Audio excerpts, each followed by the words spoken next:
Hey folks, Eric Mulder here with Cobra Conversations. Thanks for joining me. Today we're going to be reviewing a recent shooting, body cam footage of a recent shooting that took place in the Phoenix, Arizona area.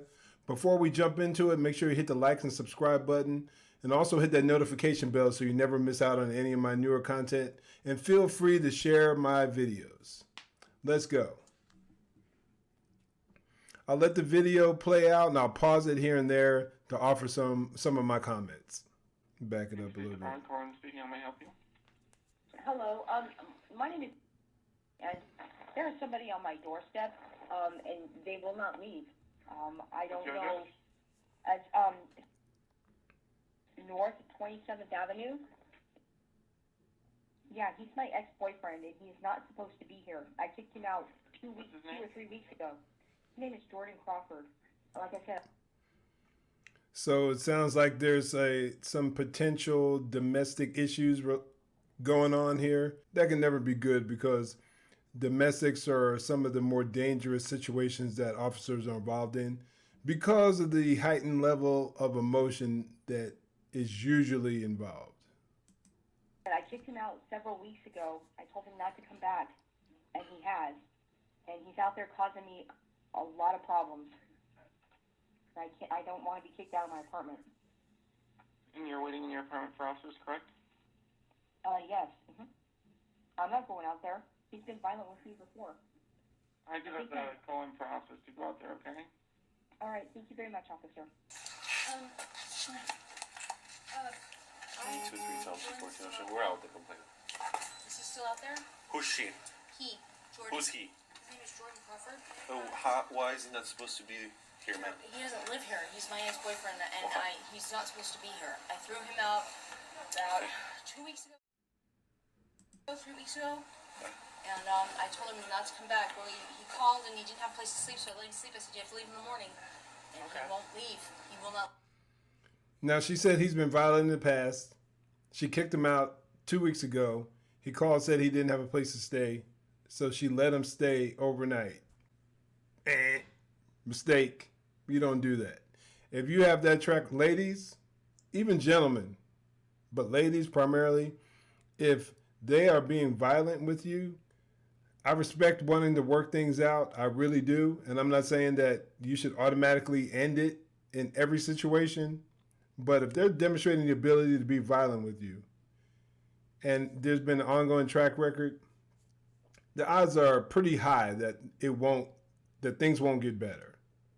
So if you have an opportunity to get away, and do not allow them back into your life. Here's a prime example.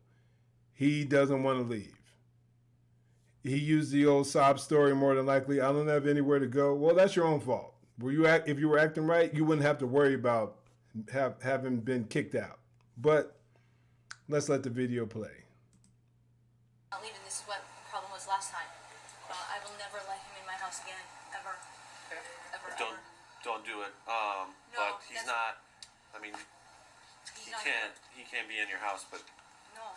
he can be in the complex unless he's been trespassed from here. Do you know if he's been trespassed from here? Not yet. He will be.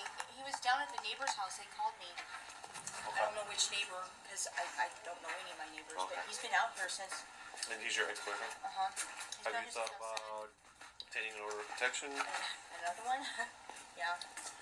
Because the other one expired in October, I believe.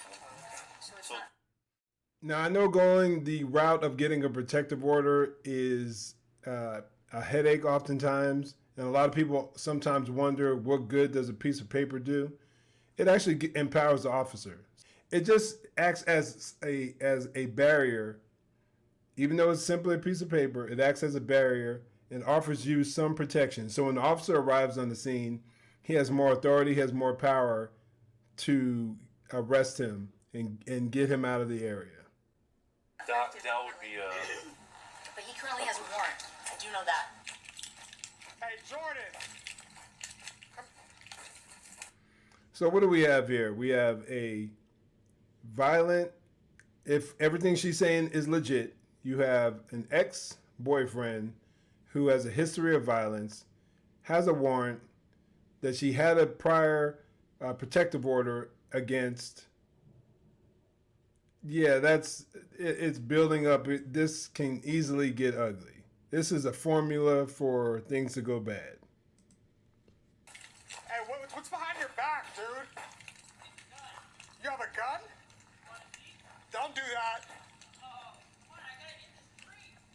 Don't do that, bro. He's saying he's got a gun.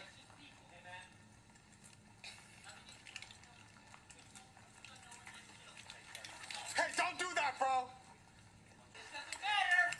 Jordan, don't do this. Jordan, don't do this.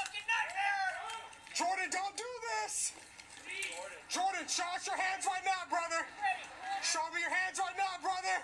He's saying he's in possession of a gun, and it looks as if he has his right hand behind him. He's not showing them what he has, whether he has something or whether he has nothing at all.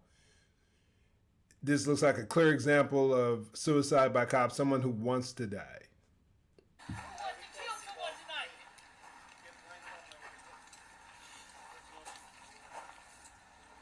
don't want him going into that street.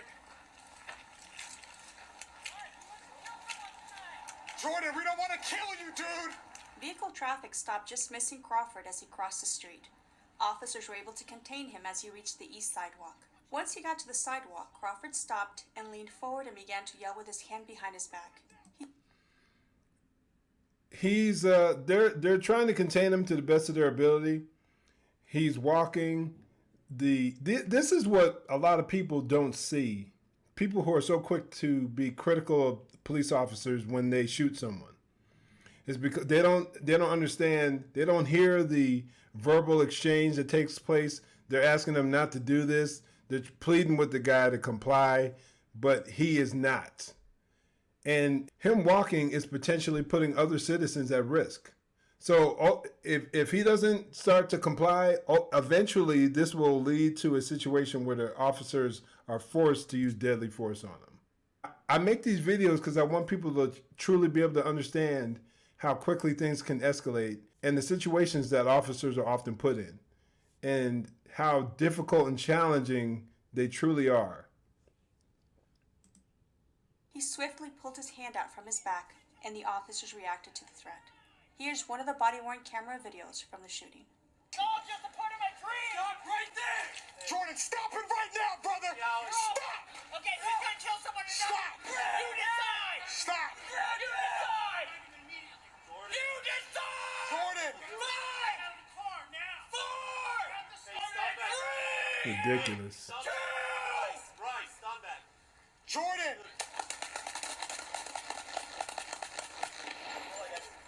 Wow. 998, 998. Hey, stand back, guys. Hey, stand back. Bryce, stand back. Dude.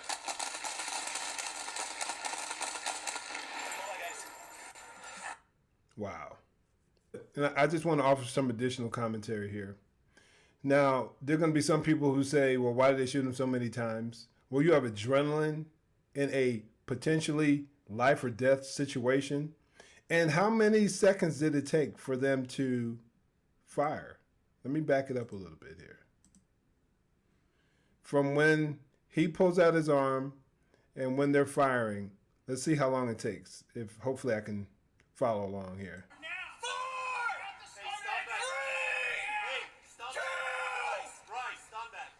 Jordan. 4 seconds. 998, 998. 4 seconds. And you have different officers with different reaction times and emotion, adrenaline. 4 seconds. And one thing that's often missed and forgotten in these encounters like this, when people start criticizing the officers over details like that, is all that guy had to do was comply. I say it over and over again. All he had to do was comply, and he wouldn't have found himself in a situation like that. And yet somehow there are going to be people who blame the officer. Just utterly insane. I don't get it. And one thing also, they talked about stun bag, probably a bean bag. I'm not sure the exact weapon that they're speaking of or the exact tool that they're speaking of. More than likely, it's a beanbag shotgun. And they spoke on it. They mentioned it as an idea, as an option, but before you know it, he pulled his arm out in a firing position and he ended up getting shot. From what I gather, he didn't have a weapon on him. Once he got to the sidewalk, Crawford stopped and leaned forward and began to yell with his hands behind his back. He began to count down, and when he got to 1, he swiftly pulled his hand from his back, and the officers reacted to the threat. Officers deployed less lethal munitions to safely approach Crawford in an effort to administer first aid. During the investigation, a weapon was not recovered, but he had no weapon. He wanted to die, clearly. He put himself in a situation to where he forced the hand of the officers. And for those out there that are critical of the officers, I would ask, what would you have done if you were in that situation? And I would love to hear what you have to say. What would you have done? And once again, it's easy to make a claim as to exactly what you would have done when you're sitting back, probably on your couch, on your smartphone, where you have no potential threat to your safety. It's easy to sit back and judge their actions and their opinions when you are not in danger. So consider that, those of you out there who want to be critical of the officers. And for everyone else, I'd love to hear what you guys think about this shooting. Do you think it was a righteous shooting? Do you think it was a bad one? And why or why not? Wherever you stand, I'd like to know why. In the meantime, stay safe, God bless, and make sure you join the conversation.